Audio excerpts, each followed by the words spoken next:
Since you do work all over the place, let's talk geography and warranty. What are the 5 most important things you think about in your location when you're dealing with warranties for wraps? That's a good question. And actually, before I get to it, I just what Casey talked about in terms of templates, I think it's definitely kind of in the air. And so if you check out the schedule for my booth at the show, tomorrow at 12:30, Kevin Kemp from PG Nola is going to do a whole presentation on making templates for color change. So I've already created the presentation for it. It's pretty dope. So definitely check that out if you can.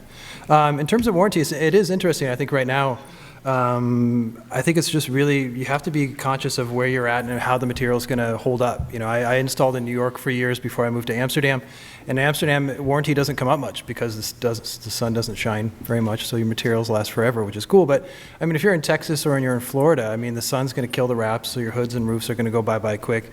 If you're in San Diego, the ocean, the salt is going to corrode it, you know. So you really have to manage your customers' expectations and really kind of know your material. I mean, that's one of the presentations I'm going to do in my booth this year is you really have to know, I mean, just analyze the material in full print wraps. There's different laminations that you should use. Are you going to use polyurethane lamination so you get extra warranty?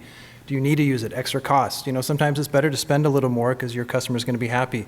It's also telling your customers that, you know, they actually have to wash the car and they actually have to put aftercare products on it. You know, I mean, people get a car wrap and then they don't wash it for 2 years and they come back and they say, this sucks. You know, I mean, it's the same thing with paint, you know, so you have to tell your customers, you have to say, look, this is what you have to do, or you have to sell them a ceramic coating, you know, so I mean, that's kind of in the air right now. Is it the end all be all? It helps a lot, you know, or sell them aftercare products and all that kind of stuff. So I think telling your customers, you know, realistically how long it's going to last or change it up, I think is really important. I think also, it's a weird thing, is manage their personality.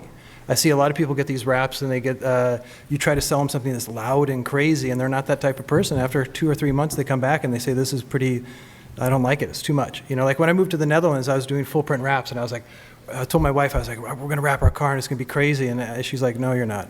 And I was like, why? She's like, Dutch people don't do that. And I think Tadashi can say the same thing. Japanese people don't have crazy wraps on the car. It's just not part of the culture. And I've seen that in America. One of the first Wrap Institute videos, a series I made, was a brushed metallic on a red Jaguar. And I did it for my partner's friend, and after a week he came back and he says, take it off. I'm like, why? And he said, people are giving me the thumbs up too much.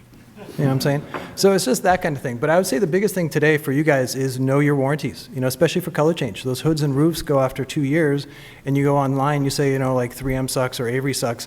Well, you suck because you don't know your warranty, you know? So, I mean, I feel bad for companies like 3M because they have to deal with stuff. It's outside, you know, you have your phone and 5-year iPhone. Is it out of warranty? Sure. And if you go to Apple and say your phone sucks, they will, you know, tell you suck too. So I think it's just knowing your materials is the biggest thing. So.